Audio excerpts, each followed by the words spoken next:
Hello everyone. This is the 30th part of the story, Avatar in DC Universe. Chapter 90, Saving the World Ain't Easy Part 1. General Point of View. The bioship rose up under Miss Martian's control. Some flying birds, chief among them being huge white-backed vultures, tried to harass the Martian aircraft only for two twin beams of red heat to spear through the flocks, making short work of the birds, courtesy of the Superboy. Miss Martian was confused for a second at how Connor seemed capable of heat vision. She shared a look with Artemis, who shrugged. The Martian superhero decided to focus on her task and instead sent happy feelings of gratitude down the link at Superboy. She controlled the bioship to move towards the village. The directions were conveyed to her by Ntangai, the second in command of the warriors, who was busy watching over the still passed-out Masali. Parts of the grotesque creatures rained down from the air. A splatter of blood fell on Kid Flash's face, obscuring his vision and making him come to an abrupt stop. "Oh, come on, man. Do you really have to go all slasher on them?" The blood smelled rotten and a sickly undercooked stench. It made the speedster almost hurl right where he stood. He shook his head and shot off in anger, going through a group of warriors holding broken spears aimed to stab him. Kid Flash left a trail of broken bones. Luckily, Miss Martian had assured them that nothing of their minds remained. The bodies were just meat puppets that were not alive. They weren't possessed either. Not like Masali had been. So for Kid Flash it had turned into a zombie hunting season. Fortunately, all of them were respectful enough to leave the bodies intact for a proper funeral. Almost all of them, considering Superboy was reenacting an Omni-Man scene from Invincible. Kid Flash looked behind him at the tangled bodies and smiled. There were broken limbs, but only to impede their movements. And that's how you do it. Aqualad jumped over Kid Flash and kicked a baboon that had taken a leap at Kid Flash from a tree, before it could attack the speedster. He landed with the creature under his feet, destroying its head with his full Atlantean might. Aqualad looked at the blackened sludge of brain matter and blood and felt like vomiting. Both because of how disgusting it was and his actions.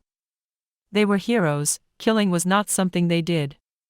However, the circumstances were a bit different, so it's understandable. As long as we don't completely destroy them, we can find out what really caused this, he told himself before turning to Kid Flash. KF, keep your head in the game. We don't know if these things can infect others, and I don't want to find out.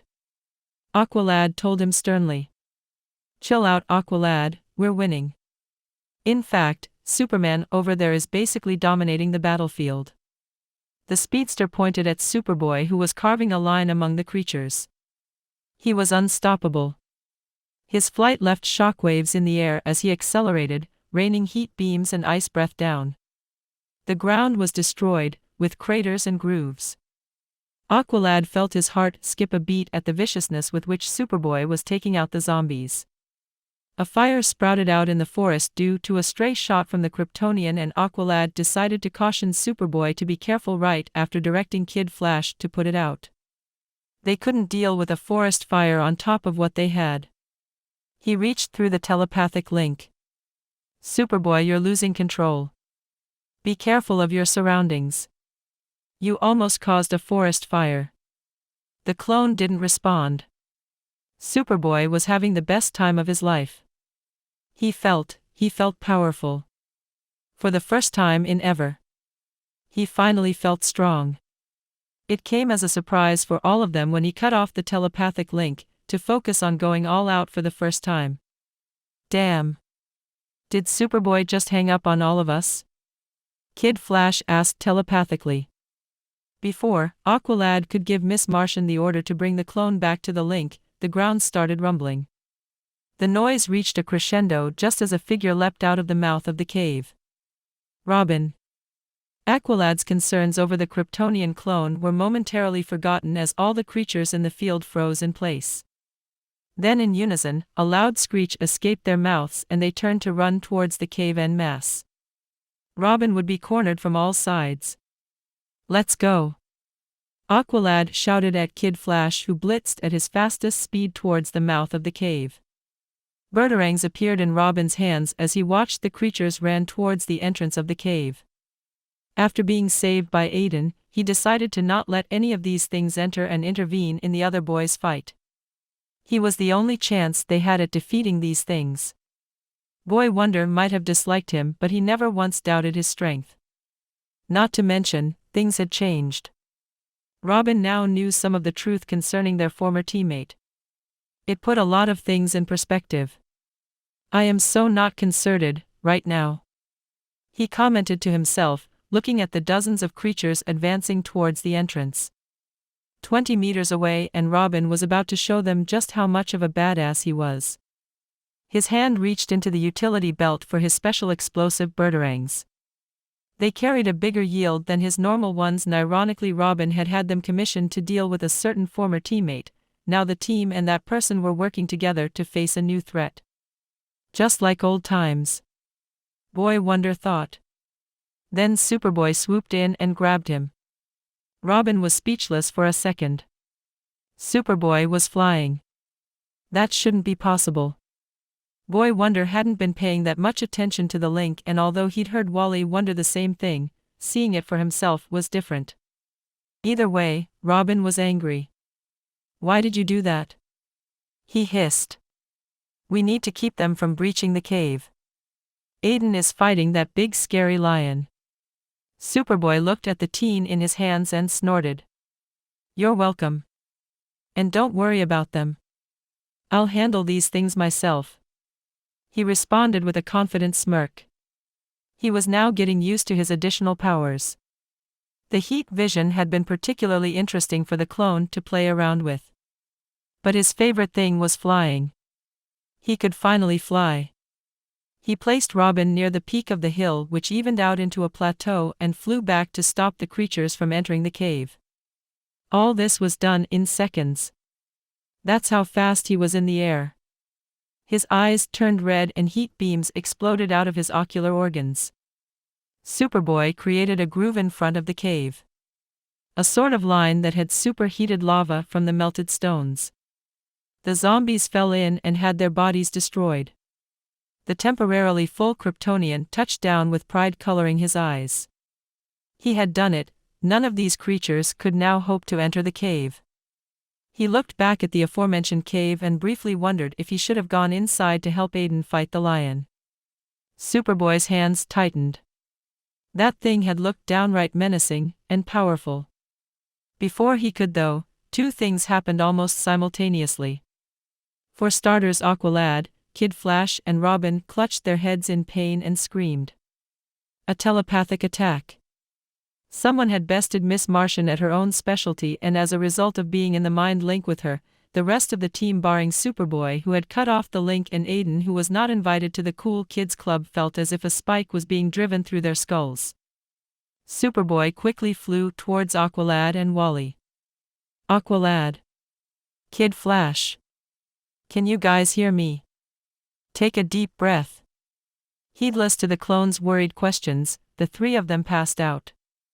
Then, as if that wasn't enough, all the remaining zombies dropped down onto the ground as if their strings had been cut. Superboy didn't know what was going on. And calling out to Miss Martian or Artemis through the mind link didn't seem to work. He looked at the cave. The only one who could possibly have an answer as to what was going on was Aden. But first, Superboy grabbed the speedster along with the Atlantean and flew them towards the hill where he had earlier deposited Robin. At least there they would be safe for the time being. Another rumble, this time bigger and with a shockwave of energy that felt pure. The cave started spewing out ash and smoke. Superboy narrowed his eyes and activated his X-ray vision, inspecting what was happening inside the cave. His eyes widened a little when he saw a craft of some kind fly through a portal. That was all he saw. A feeling of that familiar weakness that was his reality hit him, and he winced, losing attitude and the X-ray vision. The D.N. A suppressor that looked like shield patches had ran out of juice. He landed on the ground just as Aden speared through the mouth of the cave, urgently flying towards the direction the bio ship had taken. Just like that, Superboy knew something was up. The fight was not over. And from the looks of it, something big was going down. His hand went to his side pockets and out with it came the compartment holding the shield patches. He slapped one on his upper arm and the rush of power was almost orgasmic. Superboy glanced at his teammates and wondered if he should bring them with him. No, they might slow me down. Not to mention they're safer here anyway. His body shot off towards Aden. Chapter 91, Saving the World Ain't Easy Part 2. General point of view, a few minutes earlier. The steps were light. Not at all hurried or heavy. A blond man dressed in a green shirt, jeans, and boots stopped in front of a shield of green energy, pulsing with power. His smile stretched out into an arrogant smirk as his eyes speared through the last-ditch effort at protection the shaman had employed. The elderly shaman was holding his cane tightly as he made eye contact with the stranger. No. Not a stranger. The man was none other than the outsider that had arrived in the village a week before. The shaman's eyes widened in unmitigated surprise. You? He asked the man. Guy Lisbon's smile widened some more. Me. He stated, running his eyes along the bubble shield that extended to cover the whole village. Vines crept up along its surface, strengthening it even further. Lisbon sighed. Is this how you treat your guests? To be honest, I am feeling very unwelcomed. The archaeologist said, slowly walking around. The older shaman swallowed his fear and stepped up. I know what you are. A demon from the lowest pits of hell. The shaman spit to the ground in disgust. Touch the shield and you will feel the full wrath of nature strike back. No one, not even you, can survive that. Lisbon raised his hands, pulling back. He laughed uneasily. Trust me, old chap, I am not that stupid to not heed your warnings. He sincerely said. His voice took on a sudden change. So why not cut this game of cat and mouse and just pull down the shield? I promise you no harm will come to you and your people. I just need to access the hub real quick and then I'll be out of your hair. MMH? What do you say? Lisbon offered. The shaman looked behind him. He could see the faces of the gathered villagers staring at him in hope. He was their only source of strength right now. Something he couldn't be. The shaman felt his heart break as he chose duty above family. Above clan. Above his own blood. Some of the older villagers understood his dilemma and offered him looks of determination. It was a silent confirmation. One that he needed more than they knew. It was then decided. They weren't backing down even if it meant forfeiting their lives. Bite me. The old shaman said testily. Lisbon's eyes widened at being caught off guard by the answer. A laugh escaped his mouth. The archaeologist laughed for a few more seconds before rising up while wiping away tears from the corner of his eyes. Bloody hell. That was very funny. That was something, old chap. He straightened up, clearing his throat. Tell me something, you're the anchor holding this shield together, right? The shaman refused to reply. He could only hope that the young warrior would be back to save them all before the demon breached the protective dome. Your silence is answer enough. Lisbon smirked. A bad feeling started blooming inside the shaman's heart. Where are you? He wondered in his head. And so I'm thinking that if I take you down, then the shield will naturally come down. There are no other guardians of the green among you. Lisbon stated before adding, I made sure of that. The shaman felt his heart break again as the hope he harbored that maybe his brother and nephew were alive got shattered. He forced himself to put on a strong front. You'll pay for that, demon.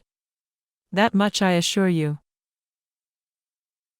The shaman bit out in gritted teeth. The demon rolled his eyes. Oh please, how many threats do you think I've heard over the millennia? Now where was I? Oh yes. If I were to. Lisbon flicked a hand. The shaman felt a sudden sensation of heat followed by mind-numbing pain assault his chest. He looked down and saw a spearhead sticking out of his chest. He couldn't believe it. What had just happened? He craned his neck behind him and saw the spear that had dealt him a mortal wound, held by one of the villagers, an old friend of his. His eyes, in fact all of their eyes, were unfocused. The green shield shimmered before breaking apart into green motes of light. The shaman couldn't maintain the energy. Without an anchor, all the energy fell apart. The shaman lost control of his motor functions and fell to his knees, his hands grasped the spear. Blood escaped his mouth. If he could only remove the weapon, he could use the green to try and heal himself. There was a chance that it would turn him into something other than human, but nah. None of that, now, just close your eyes and fucking die, okay? The soft but sinister voice of the demon sounded, stepping closer to him. You. The shaman wheezed out, giving the demon the most hateful glare he could muster. The demon rolled his eyes. Yes. Me. I took control of the minds of your people. None of them are naturally protected from telepathic intrusion by the green like you after all. The demon crouched before him and sighed. I warned you, this was how it would turn out. He patted the injured man on his shoulders, further causing more pain. It was a proof of the old man's resilient life force that he hadn't died yet. Blood was pouring out of his wound like a broken faucet.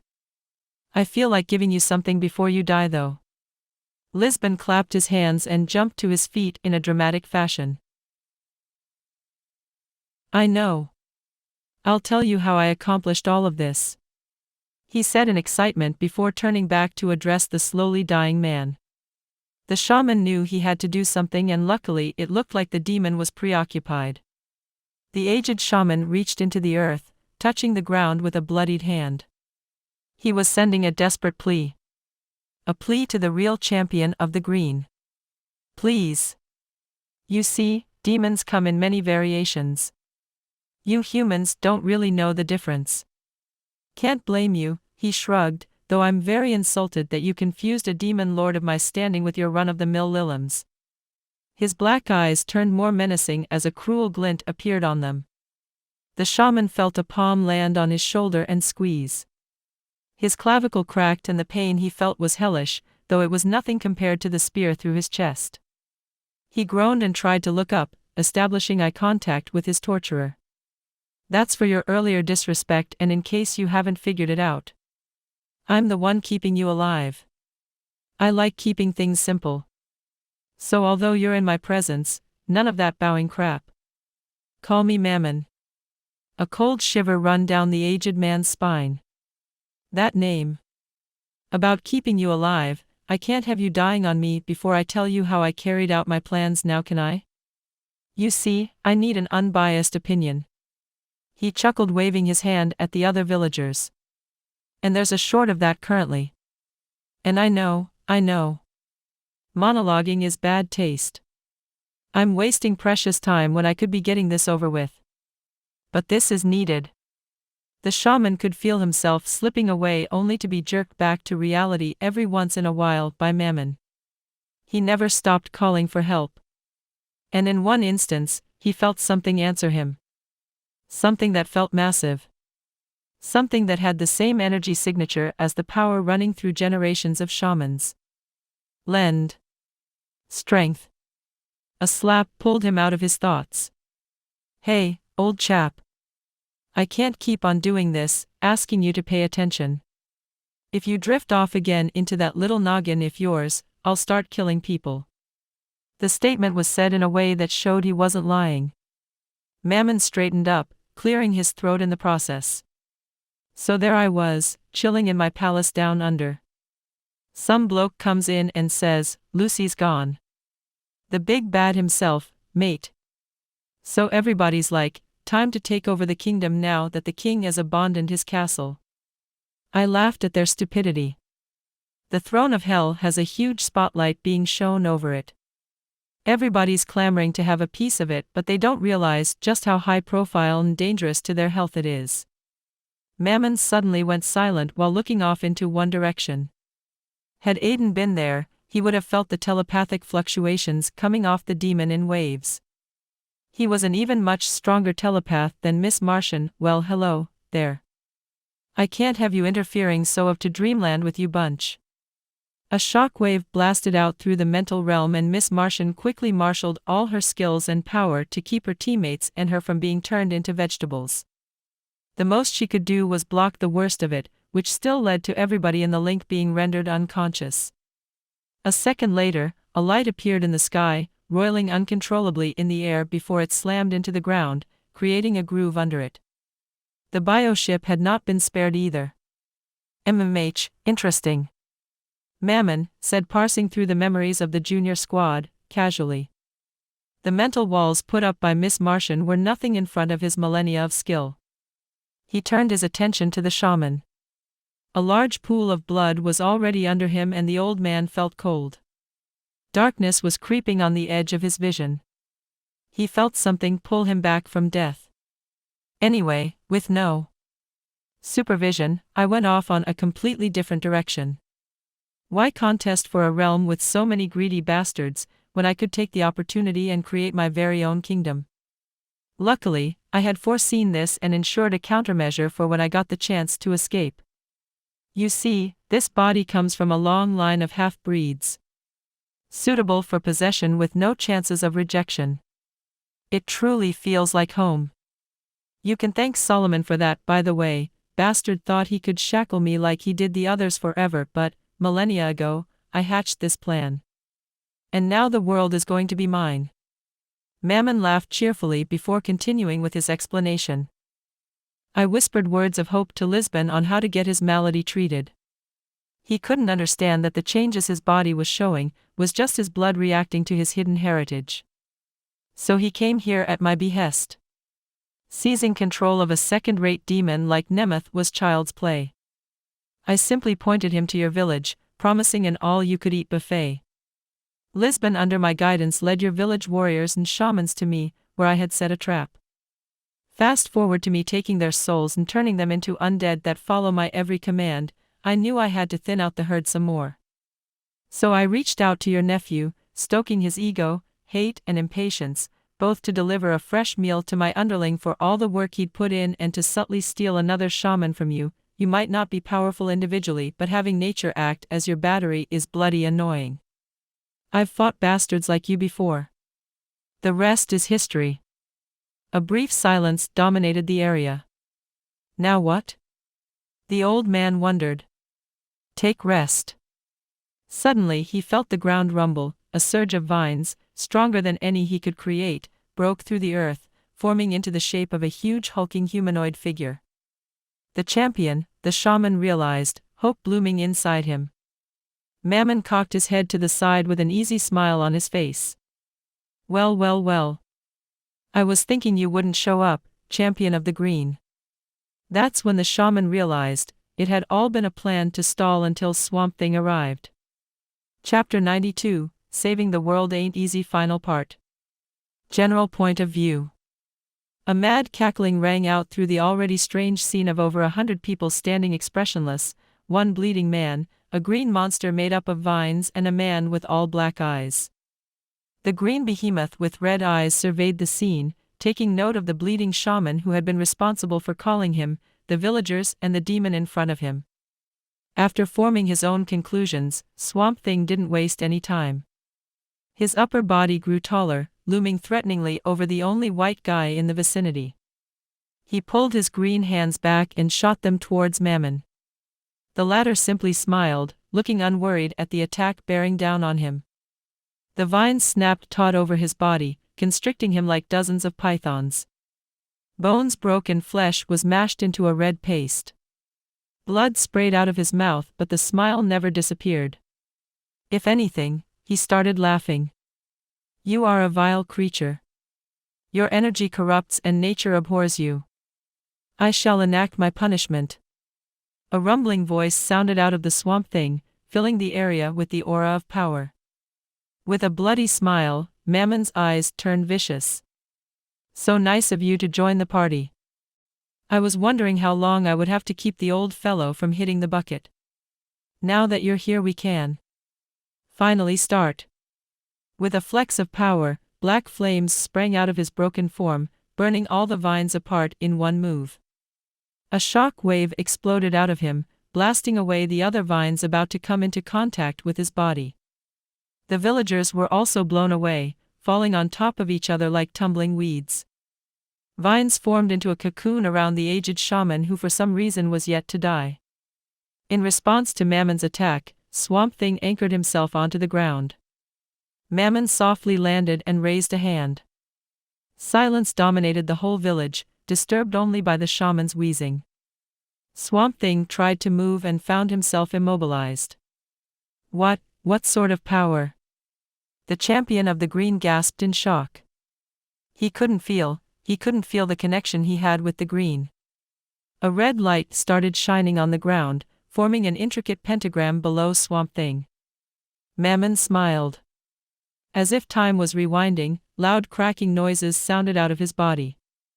The broken leg with a bone showing was fixed, along with every injury he had sustained from Swamp Thing's attack. The blood disappeared and the clothes were fixed. Following the action, over a dozen villagers fell down with a gasp.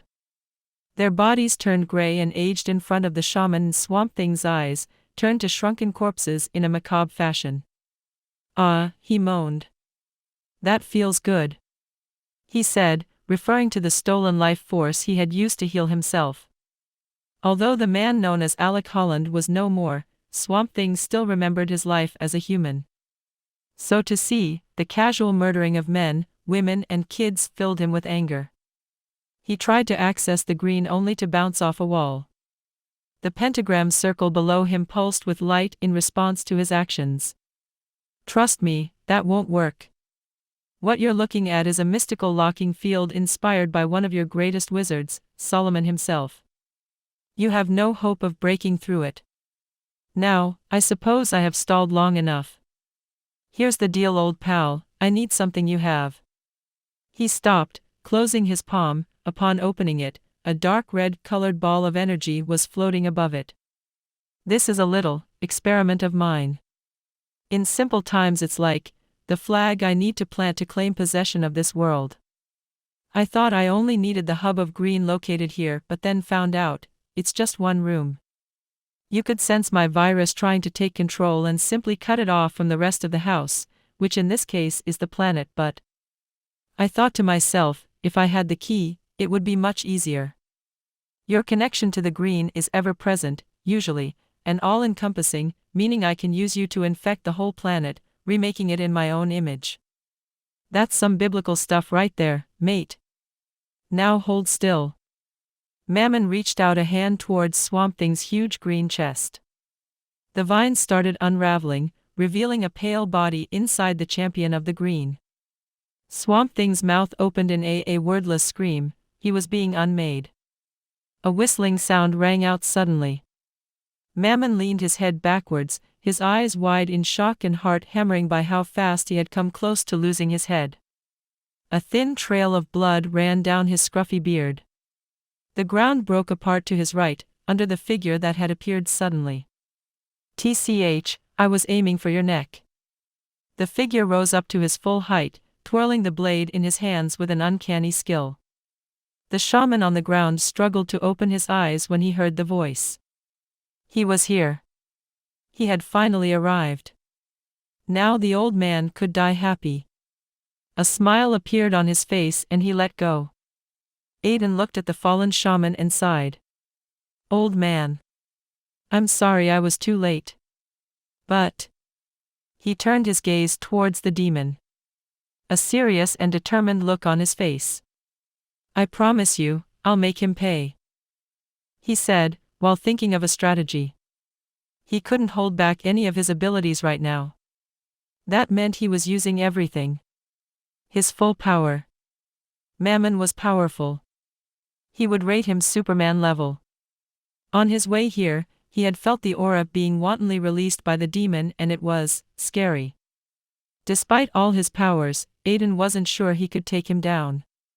But he knew he had no choice. It was either win this mismatched fight or the world would draw the short end of the stick. Mammon's eyes narrowed at the daggers in Aden's hands. They looked familiar, on top of being very threatening. "Where did you get those weapons, boy?" Tell me and I assure you a quick and painful death. The demon offered. I'm on a time limit. Plus, you'll be dead long before I finish explaining that. Saying that, Aden pointed one of the weapons at Mammon. A red shield appeared before the demon, blocking the hundreds of air-construct weapons shot at him. The wind whistled as it buffeted the surroundings around the experienced demon. Aden could see the constructs had no effect on Mammon. Fortunately, he had anticipated this and the move had only been meant to serve as a distraction. He sneakily took advantage of the opportunity to use air construct ropes and carry the villagers away from the battlefield. Before they could get 50 meters between them and Mammon, Aden felt his whole body shiver in fear. A torrential wave of black fire emerged from Mammon's body. A fire that sent the Avatar of the elements on edge. Hellfire. Aden swung his hands to the side, his own flames, almost as big as Mammon's, responded to his call and slammed into the black wave, aiming to part the hellfire in the middle. Aden felt himself get pushed back. The hellfire devoured even his own flames. Changing tactics, Aden fell back on his strongest element. A wave of his hand and a tornado of violently rotating air was created, pulling Mammon's flame into itself and redirecting it around his body, then back to the black flame's owner. Mammon looked on in contempt as the flame reached within vicinity. Pitiful. Following the comment, the hellfire exploded out of the tornado, causing the immediate surroundings to turn into an ash and smoke-filled crater. Luckily, Aden had managed to pull all the villagers away through a remote boom tube while the demon had been preoccupied. But Aden hadn't come out of it unscathed. He felt his body get thrown back, the heat from the black flames briefly coming into contact with his body before he could put up a shield and burning his trench coat to cinders. He coughed as he got up. The shockwave had packed quite a punch too, but Aden wasn't done. Silent steps rang out, slowly coming towards him. A figure could be seen walking out of the crater with an immobilized swamp thing floating beside him in the air. You survived that? And also managed to save my puppets? Okay, I have officially promoted you from an ant to a slightly bigger ant. Mammon insulted. Aden made no comment. He stood up and studied the demon, looking for a weakness. He had none. Well, except for his arrogance, but that was par the course, so nothing new there. In that instant, the Grand Master Airbender felt something cut through the air towards Mammon from the back.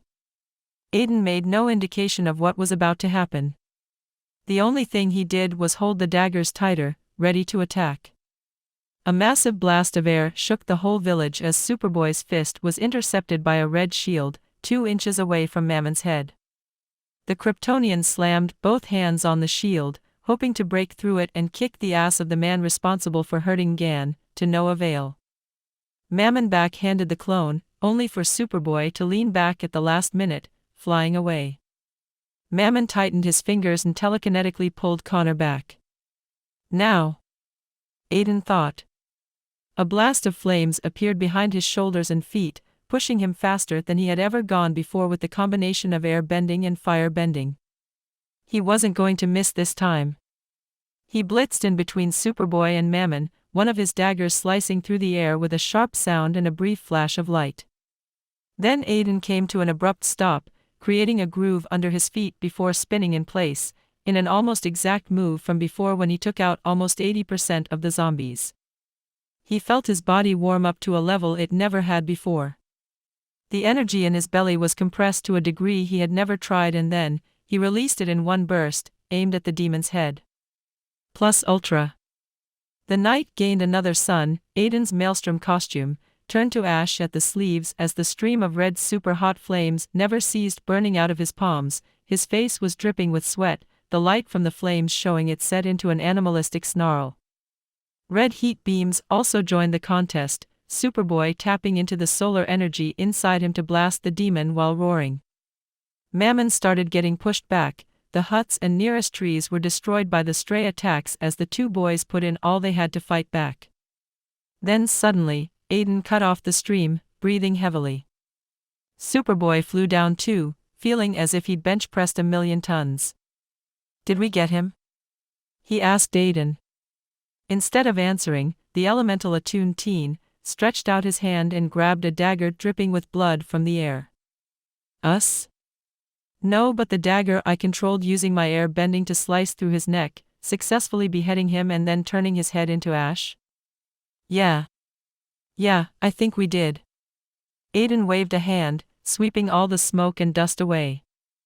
The soil was blackened at the point of contact where a burnt corpse lay on the ground, headless. The teen narrowed his eyes. It might have looked like Mammon was dead, but the lack of a text box from the system told him otherwise. A strange look appeared on Aden's face. There were only 3 of them left alive. Him, Swamp Thing and Superboy. We have to be careful, Mammon still isn't dead. We should search the surroundings and see if we can find any traces of him.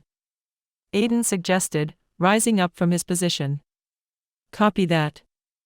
Superboy replied while also looking around warily.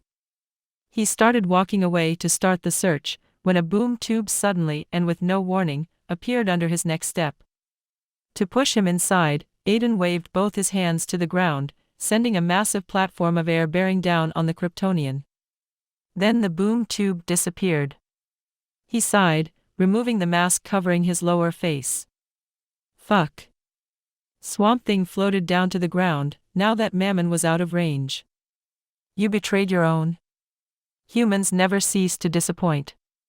Aden rolled his eyes. Mammon had possessed him and my chances of going up against a demon using a Kryptonian body are practically nil. Ask a certain new god how that worked out for him. Look, when the team arrives, tell them I'll bring back Superboy, unharmed. A boom tube appeared before him and Aden jumped in. He had an exorcism to perform. This marks the end of part 30 of the story, Avātār in DC Universe. Thank you for listening. Please like the video and hit the subscribe button to listen more. Hit the bell icon to get notified of all the new content uploaded to the channel ASAP.